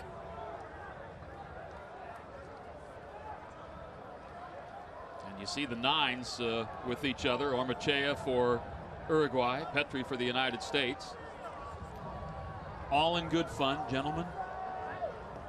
Except at this point, Uruguay holding a 13-3 lead 45 minutes into the contest. And you got to come away with points if you're the U.S. All the work that you do to get down here means nothing if you can't come away with at least a penalty kick. Good roll by Ormachea. And the feed is poor. So right when I say good roll. Did it go a little sideways there? I read your putt wrongly. Well, no matter how it comes to the United States, they'll take it. The feeding call. By the way, the captain, Arturo Avalo, back in for Uruguay. He steps in. So let's see what the U.S. Hello, everyone. Tries to do here. I'm a big fan of the rugby. Stepping out is Franco Lamana wearing the 20. Coming in for a beleaguered Mario Sigario, I believe. Or is that Palameke? Yes. The 5, Matthias Palameke. So technically right now, everybody on Uruguay is offsides. They're already across the line. Go to the big man, Manoa. Manoa, and another shoestring tackle made by Avalo, who is not getting up. I had spoken of that before. When you go low, there's a price to be paid at times. The U.S. punching it 5 meters out. Scully. Clever's hurting. Wallace. Manoa up over the top. Rolling forward. Is it one motion? Right. And a try for the USA. Well, that's Eric Fry. It looked like dotted that one down. Ball comes clean out the back. We'll have to take a look. Maybe it was Clever. Heading over the top was Manoa, getting him real close. And then the final touch to the masterpiece. There's Manoa across the top. Rolling, presents it out. Yeah, that's Fry. Fry right at the paint and putting it down. Good job. Clever with the hurt rib and all. Comes for the clean out there. Gets the bodies away. Fry gets the ball. Just burrows in. Finds the line. And the U.S. really had to have that right then and right there, Bill. Huge try for the United States. So 47 minutes in, Eric Fry, the 4-time Cal All-American. His 3 brothers are playing collegiate rugby. Dad, football at Davis, rugby in Europe, and the conversion is good. Ho ho! I believe we have one here, sir. Back within, and couldn't come a moment too soon for this Eagle team. Need I remind you, watching at home, everything on the line to play for here. A shot at the Rugby World Cup for the winner. You win this one, you go to London 2015. Guaranteed a spot. You're in Pool B. You'll be taking on the likes of South Africa, Samoa, Scotland, and the Asia 1 qualifier. If not, it becomes, once again, a roll of the dice for you. And it sounds like it's a long way away, 537 days to go, but it's not, as you prepare, and the United States awaiting the kick here as Berchese lifts it skyward. Lestrange pumps it down about to the midfield stripe. Check that. It's going to be the 10-meter line of the United States. And so the line out on the far side for How many? Uruguay.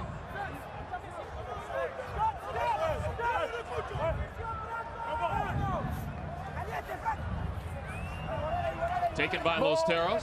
Good drive by the U.S. Uruguay reorganizes, though. The Maul gaining some steam for a moment, and then the U.S. putting the brakes on it. Smuggled again to Gaminara, and a whistle. So a penalty awarded to Uruguay from that spot. Gaminara plays for the Old Boys Club. Made his debut against Romania in 2010. Phil Teal in disbelief. 6, side entry. And accepts the explanation by referee Greg Garner. Yeah, side entry.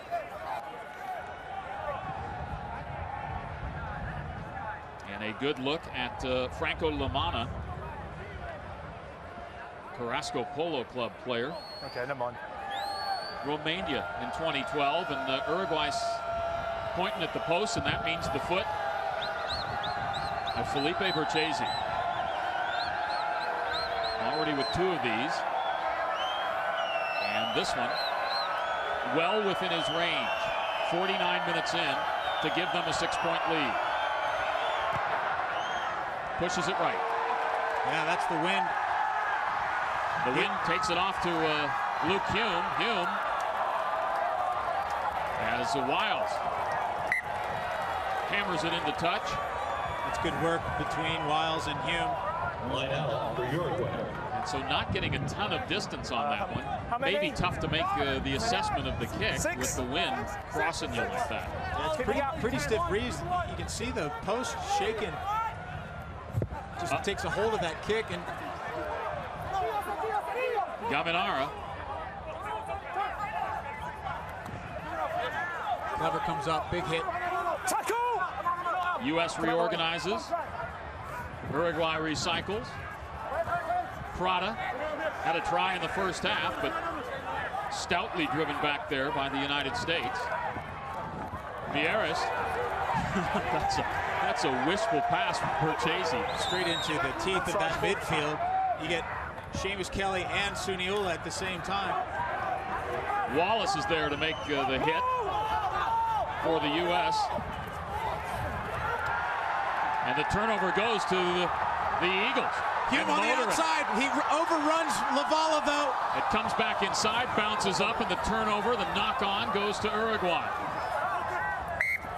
Yeah, it's knock on. Yeah, Hume was roaring up there with Lavala. If Scott could have seen him, might have had something, but instead, the turnover at the 50-minute mark. A great support line there by Hume. He comes on a blistering run. Lavala can't get the ball out of his hands quick enough, though. Then in live play? No. Teal on the ground. You didn't call anything, did you? You didn't say anything in live play. Oh, you called it, yeah. Okay. Brilliant. So a couple of teams feeling it after playing each other 2 weekends in a row. I just didn't hear you. I didn't hear your voice. I didn't see your lips move. That's all. So knock on by Phil what? Teal Yeah. being tended to. The Michigan product. I didn't see you go for your button. I didn't see your lips move, and I heard your voice. Most recently with Life University. Back in 09, made his Eagles debut against Uruguay. And Phil is coming back to the fold. On Todd, listen for him. So hold on. Yes, sir. So just in the scrums, you know. Like I said, he had one of the tries for the U.S. at Montevideo last week. I cannot penalise you. Okay? Same message I gave to you on that scrum there. If you don't do anything to penalise, I can't penalise you. Stay straight. Yeah. Does that make sense? Stay straight. Okay, time on. If we're to stay straight, just watch him coming in a bit. It hasn't been as bad. Of course I will. Knock on. So Teal manages to get a little word in there. He says, look, we'll stay straight, but watch Uruguay coming in crooked, if you don't mind, sir. You were mentioning the loose head aiming at the opposition's hooker. Can certainly make things go awry in the scrum. You know, some savviness on the part of that Uruguayan front row. Of course, their head coach, Pablo Lemoyne, long time loose head prop for these Taros. Scrum looks good there. There you go, and the United States finally gets the benefit of a penalty in the scrum. Who'd have thunk it, Bill? A bit of feeding was done yet again, and so that's the second time Uruguay's been called for that.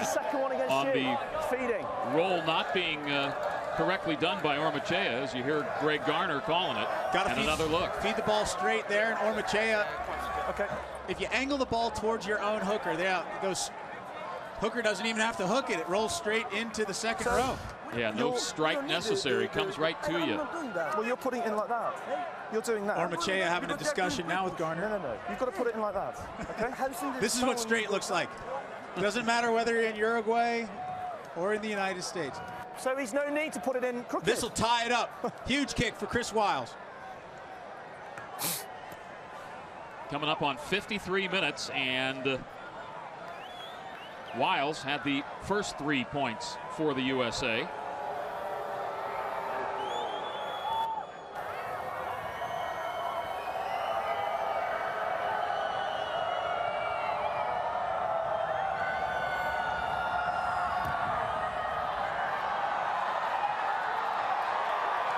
Not going to make it.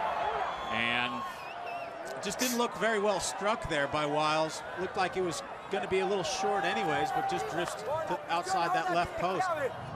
United States leaves some points on the table. So a drop kick coming from Uruguay. Prada spins around and rejoins the group. Drop kick coming. Another opportunity for the U.S. to keep the ball inside the half of Uruguay. Wiles comes across to make the grab and heads forward, taken down, spun by Petrie to Clever. Can he get it down? Clever does a good job fighting the ball to the ground there instead of getting held up in the maul. Lestrange, a little poke to the corner. Right into the hands of Echeverry, who called Mark. And Todd Clever feeling the day's work right about now. And we saw Clever took a shot about 15 minutes into the first half, and I'm not sure he's been right ever since, although can't question his commitment. Clever slow to go. Meanwhile, Echeverry hits touch just on the other side of the midway. There is Felipe Berchese.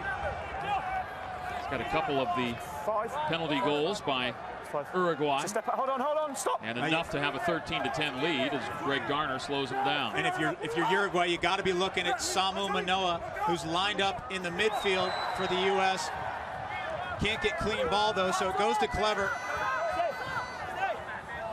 And now Manoa has to come in at the ruck. Lestrange dragged down. Uruguay's doing a pretty good job of keeping this one right there. The U.S. offside. And an offsides call. So a penalty awarded to the U.S. Well, Wiles should be able to boot this ball deep down into the Uruguayan half and get a line out going. Got to get this one inside that 22. Had trouble last time, keeps the trajectory a little lower and still outside the 22, but the line out to the U.S. I'll call it close enough. I think it's hard. You're darned if you do, darned if you don't. You want to get that territory, but you want to make sure that it gets over that line. Yeah, you got to keep the ball first for sure. So the line out. One of the things I think the U.S. has had decent success, and maybe more so on the defensive end of it, with Cam Dolan going up and making quite a few swipes in the first half. Let's see if they can do this clean. Clever goes up. Nice. Lestrange quickly to Suniolo. Some big-time hits. Well, he's running straight back into the flankers of Uruguay. Like to see that ball maybe one more channel out. Tolkien was going to use Seamus Kelly. Back to Clever it goes, right at the 22. Open play on. Petrie, Stanfill. Stanfill just runs somebody over. Berchese went down. In between and moving forward, Seamus Kelly. Stanfill turns sideways, offers himself up. Ball's got to be quick now. Dolan, Cam Dolan. You get that 6'6" frame stretched out. Petrie calls his own number. He's taken down by Sigario. And the ball appears to be in Uruguayan possession. Well, we saw the same thing last time the U.S. had the ball down here. We saw Lestrange get the ball taken away from him in contact. And again, Petrie tries to go on his own, gets the ball stripped as well. It shouldn't be in his hands. He needs to find a runner. Stanfill goes for the charge down, couldn't get it. Oh, not into touch. Wiles comes back the other way. Fullback on fullback. Wiles wins that one. That's got to be a penalty there. You can't put your foot on somebody, and that's... It looked like he was climbing a ladder, Francisco Belanti. Teal to Wallace. And 1 against 2 does not work in the Eagles' favor. Let it go, one on the...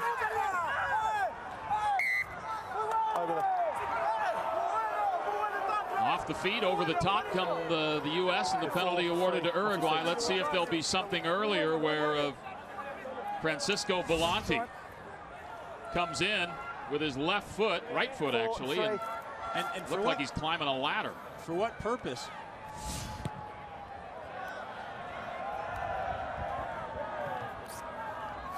And the kick goes into touch, and so the line out will go to Uruguay. Just about 40 meters out. Coach Tolkien last week talking about Mike Petrie and Toby Lestrange, their decision making, their leadership, and how they're working together. And so far some good from them, but also some interesting decisions maybe they'd like to have over again. Wallace gets back up, a little bit shaken up, but he'll rejoin 6. That line out. Three-time All-American at St. Mary's. Stepping back on the line out at the 5-meter line. Uruguay somehow gets the line out. They overthrow it, but they still manage to hold on to it. Holding up. Uruguay holding on too long. And so the penalty awarded to the United States. A busy afternoon for Greg Garner.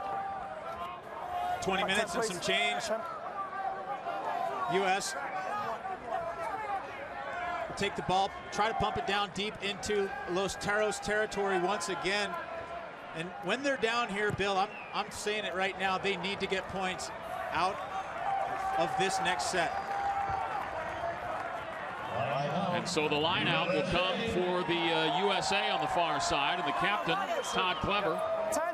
This cap number 56 for him, 36 times as captain of the USA.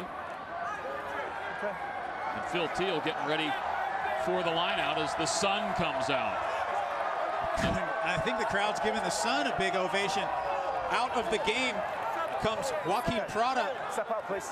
Prada with the try today and also one last week. And Uruguay, out the gap. He goes out, and coming in is Alejo Duran, number 22. And Leandro Levas. Uruguay with the take. Well, that's one the U.S. had to have. The new man, Duran. Hands away now, Rock! Mikey, numbers!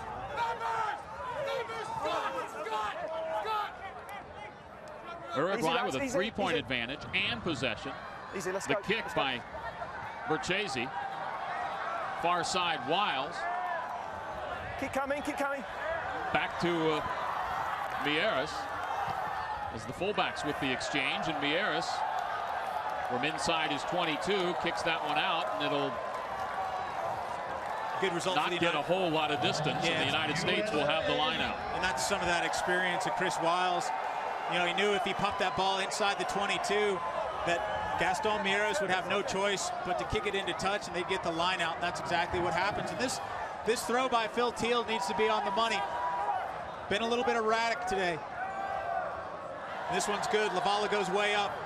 Just under 20 minutes to go. Shalom Suniula into the contest, and Seamus Kelly comes on the switch.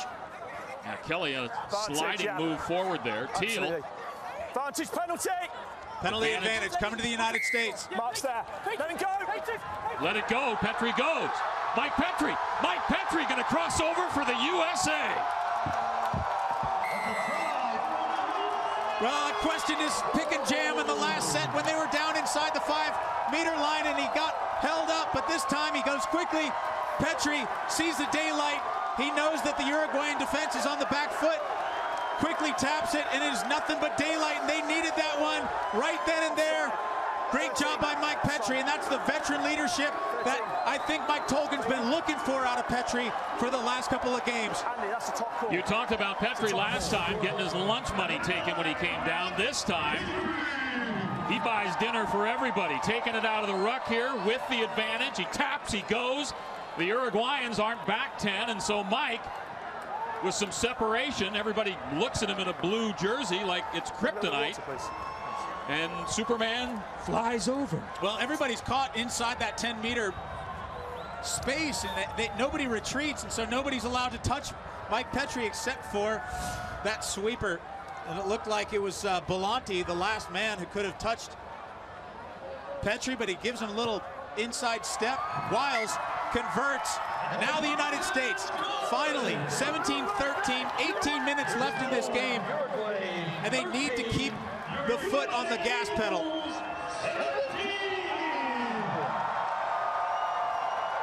And Bill, we've been covering these guys for years, and we've seen sometimes in the past where they'll score a try and then they'll kind of dip and take the heat off, and they need to actually accelerate right now. They need to take any doubt away about the result of this game.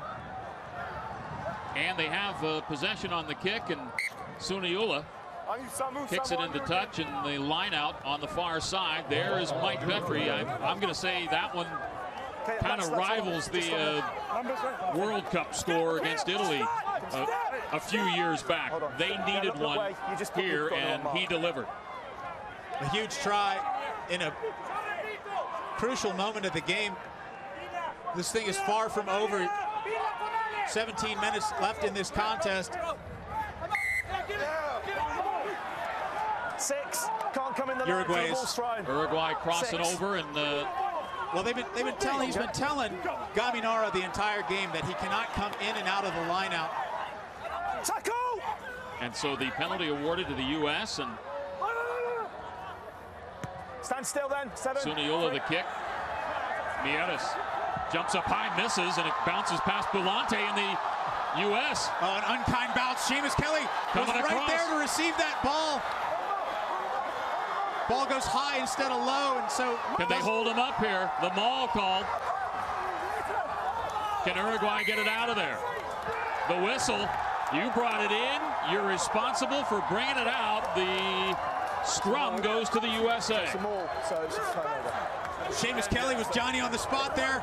Huge up and under there by Shalom Suniula, and it takes a kind bounce for the United States. Kelly goes down to clean it up and instead gets the maul called. And the United States seems to have some momentum. Crowd is behind him. Phil Teal on the U.S. side along with Wallace and Fry. The U.S. trying to hold on, trying to add on to a 17-13 advantage. Dolan charging forward. Great job, support there, cleaning up. Andrew Suniula. No, he's okay. He's happy with that. Ball squirts out yet again, and the turnover to Uruguay. Charged down by the USA. The whistle, the knock on, and the scrum will go to Uruguay. Knock on. There is definitely a little bit of off-the-ball action going on. They know what's at stake here. It is a long day, and also playing them last week. Familiarity is breeding contempt. And, you know, honestly, nothing pretty about this game so far, Bill. It's been a grind. Both teams have been giving away some careless penalties. Crouch. Hold on. Can the U.S. come up with a scrum when they need one? Binds. Just about 11 meters out. Duran looking to roll it in. It's wheeled around. The U.S. comes up with it. Suniula to Suniula. Brother. Blindside. Seamus Kelly runs over one. Gets into two. Still with the leg drive. Lavala helping him out. Petrie. A shoe comes flying out by Boot. Great job by Dolan over the top there to secure that ball. Stanfield. Forward goes Stanfield. Numbers on the outside. If they can get it out of there, and they do, it flies out to Suniula. Shalom hit back inside. Suniula.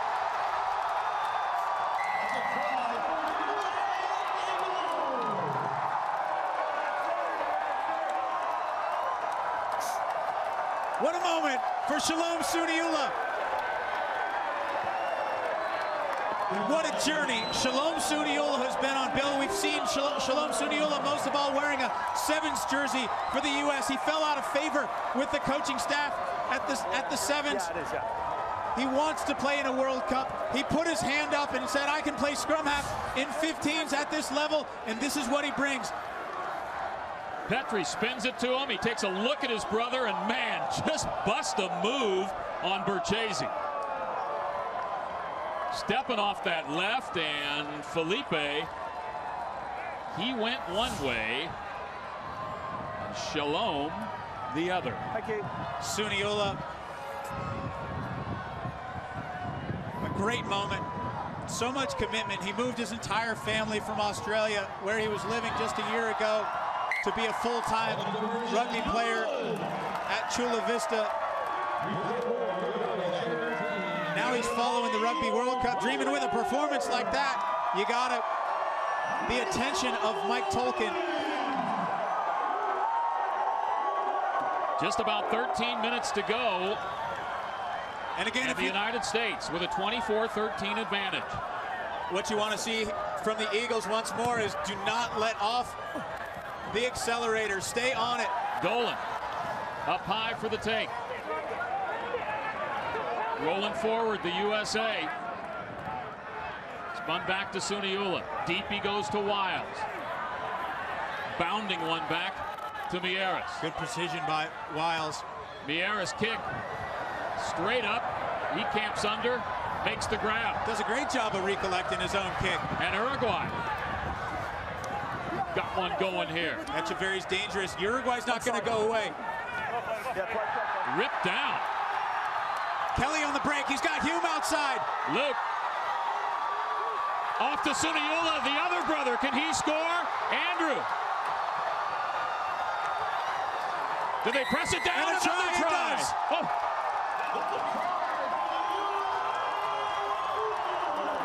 The floodgates have opened in Atlanta.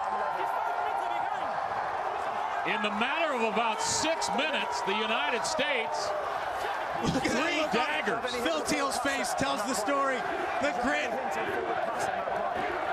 Great job by Suniula. We've seen some Suniulas in the last couple minutes. Berchese's not going to get what he wants from the referee.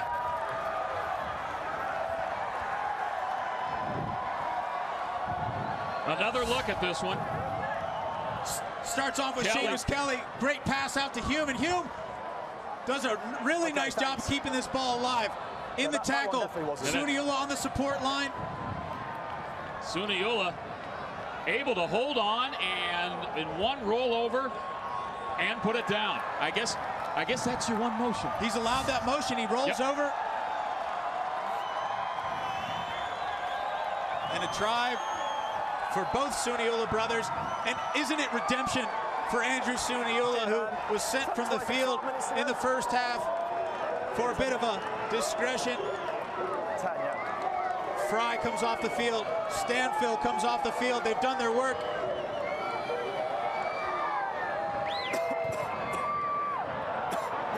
kick pushed a little bit to the right side, and so it will remain at 29-13, the USA. Tini Lamosatelli, the youngest player in history to wear an Eagles jersey on the field for the U.S. at prop. Hold on. No, sorry. Time off. And the U.S. Sorry. Okay, send him on then. I believe with okay, 12. 26 unanswered points here in the second half to take a 29-13 lead. Suniola takes a bow. Folau Nua comes in as a replacement. Okay, when you're ready. Andrew coming to the sideline. Nua in. On the restart. Dolan goes down. And the whistle. Okay. Suarez de Lima in for Villaseca on the Uruguayan side. Oh God. So let me tell you. So the guys. Hold on, please. Greg Garner wants some space. He's going to talk about this catch. So to me, the guy's come underneath him. He's just got his timing wrong, and he's come down on top of his back. So it's not a yellow card. It's only a penalty. Did you get a number for the guy? It is big guy. The big guy. The big guy. Just a penalty. The big one. Looks like Suarez de Lima. Okay. And what they're talking about, Bill, is Dolan goes up for that kickoff and he catches it in the air, and you're not allowed to take a player out until his feet have touched the ground. So that's why it's just a penalty. Okay. If it was intentional, Suarez de Lima would be out of the game as quickly as he's substituted in the game. Instead, he says it was inadvertent, the timing was wrong. Instead, it's just a penalty. Everything going the way of the Eagles right now. 9 minutes left in this contest, and there's got to be a sigh of relief. You can almost feel the weight emptying from the shoulders of this team.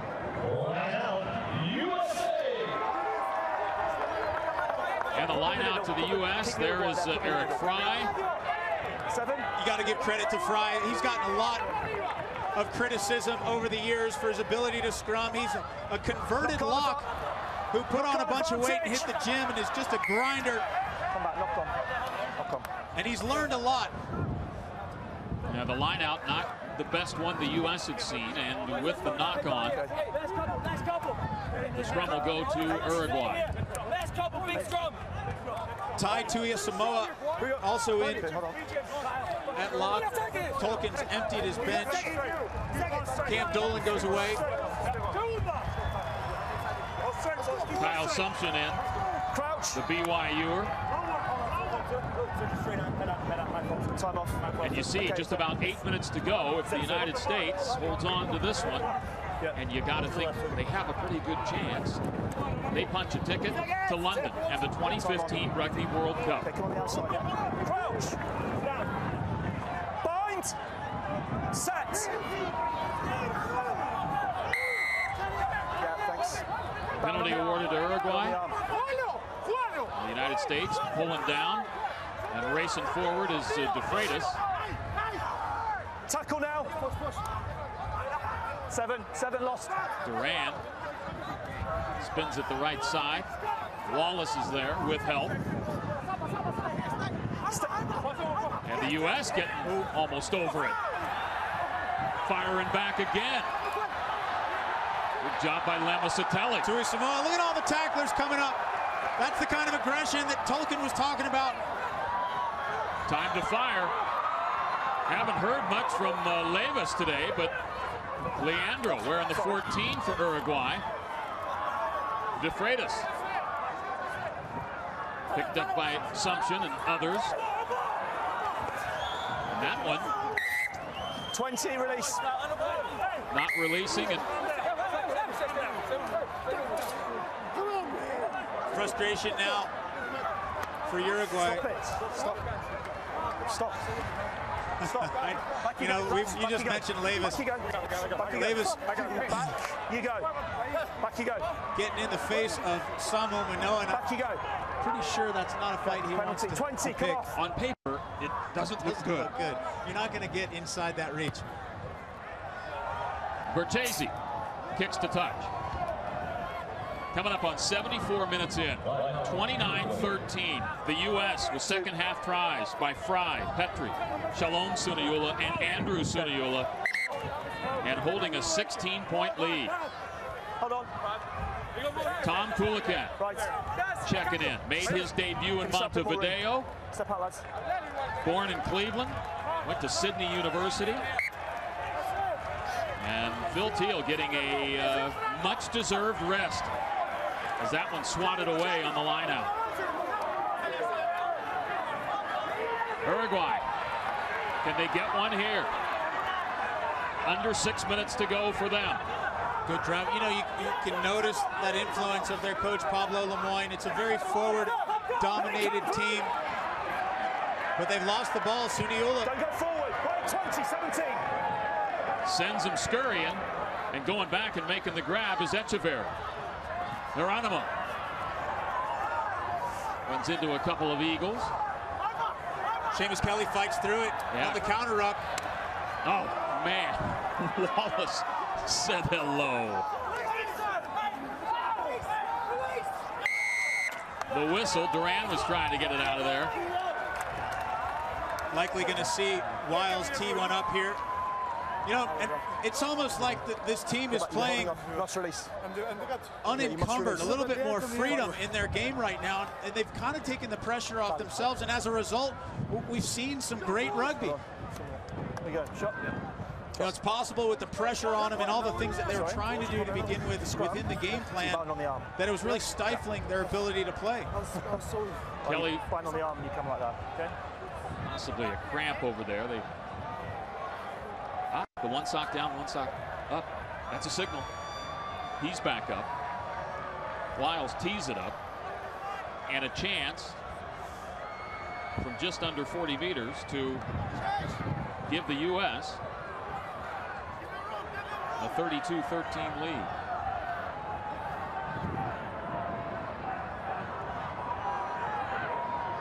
Wiles had the first scoring to make it a 7-3 game in the first half.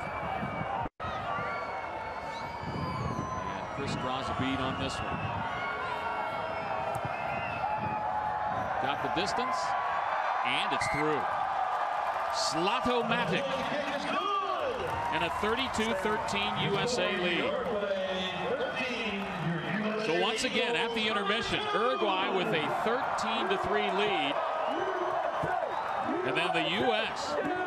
with 29 unanswered points in the second half. The brothers Suniula both crossing over along with Fry and Petrie.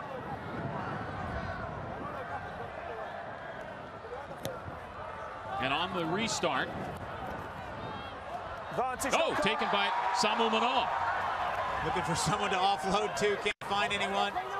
That would have been a jailbreak. Tui Samoa takes it back in there. Petrie gives it the box. Echeverry underneath with the dummy. Clever makes the grab. Ormachea slips on the turf and goes down, and Uruguay spins it far side. De Freitas right by the touchline. And that one into the hands of Petrie. Rains it pours. Nua on the outside, got a few folks in tow, puts it off his toe and into touch as Hume was racing up on it. Again, the U.S. just playing with a little more creativity.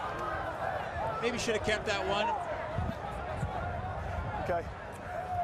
13. Just 2 minutes away from sealing the deal. Tim Maupin. Maupin comes in. You got one too many. One too many. Good look at Lou Stanfield. Played some great minutes. He's talking to Eric Fry.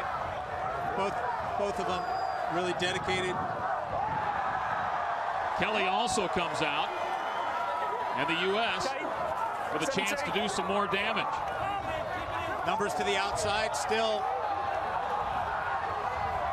A quick recycle. Petrie sees the overlap, sees the numbers. I'm saying if he gets it, he's going blindside. I'm just telling you. Clever's got it. Clever. Couple meters out. Ball comes out, Uruguay picks up, and De Freitas now being held up and pushed back. Oh! That might have been in from the side. You can't go for that one. Let's see. Do it again. What are you going to do that for? Time off. Yes, time off. Time is off and going to take a look is Greg Garner. Because the ball's on the line. But listen. Okay, I know what I'm doing. Okay, Jim. Okay, I want you to check that. I want you to check whether the Uruguay player grounded the ball on the line before the American player came and jumped on it. I'm going to say he did. So, I was surprised to see it there. I'm sure Mike Petrie was too. Hold on, let me finish. Once the ball's on the line, there's no offside. Okay, but my player has control of the ball, so when he gets to the line, it's ball for us. It's an elite try. He has control of the ball. He goes back into the line. It's no try. That's why we're checking. Okay. That's why we're checking. Yeah, so we're checking. So, okay, take a look again at the balls on the ground. De Freitas going to bring it out of there. It's going to go through a bit of work here, and then it comes back. De Freitas. No try. Yeah, that's what I'm checking. And now it comes back and is right there on the line, and that's... Well, what he's looking at is, did anybody control that ball while it was on the line? If not, it's possible the U.S. comes out of this with a try. Been a long day for Todd Clever, but it looks like it's going to be a very good one finishing up. Another look as the ball comes back. Yeah, you're right. They knocked on, didn't they? Toward the try line. Yeah, White lost the ball here, didn't they? So it's, yeah. All right, so ball comes out. It looks like a Uruguayan hand. And there goes Kulikin. Yeah, okay, Jim. For me, it's no try. White lost the ball forward from the Maul play here. Yeah, okay, so no try. So it was lost forward here. So scrum. Now, we forgot about the earlier pages of the script. You guys lost it forward. There was a knockout. Yeah, so not on the line. Okay. Kulikin says, darn it. Thought I had my first one.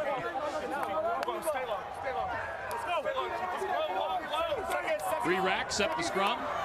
Crouch. Uruguay. Bind. To roll it in. Set. Alejo Duran.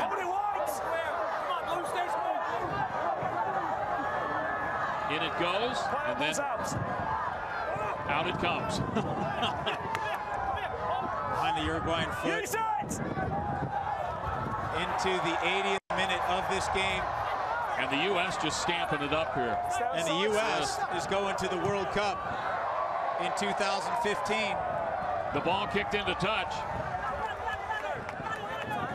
Just over 30 seconds remaining on the clock. We'll see where Greg Garner has it. Yeah, last play. Last play, last play. There you go. With the line out, going to the U.S. and the win prevailing. 32-13. Discipline. You know, and I think here, U.S. players, Lavala talking to him, saying, look, the game's about to end. We need to keep our discipline. Let's not get into anything stupid. Taken by Manoa, but not a straight toss, and that is it. The whistle comes up, and the United States has qualified for the 2015 Rugby World Cup.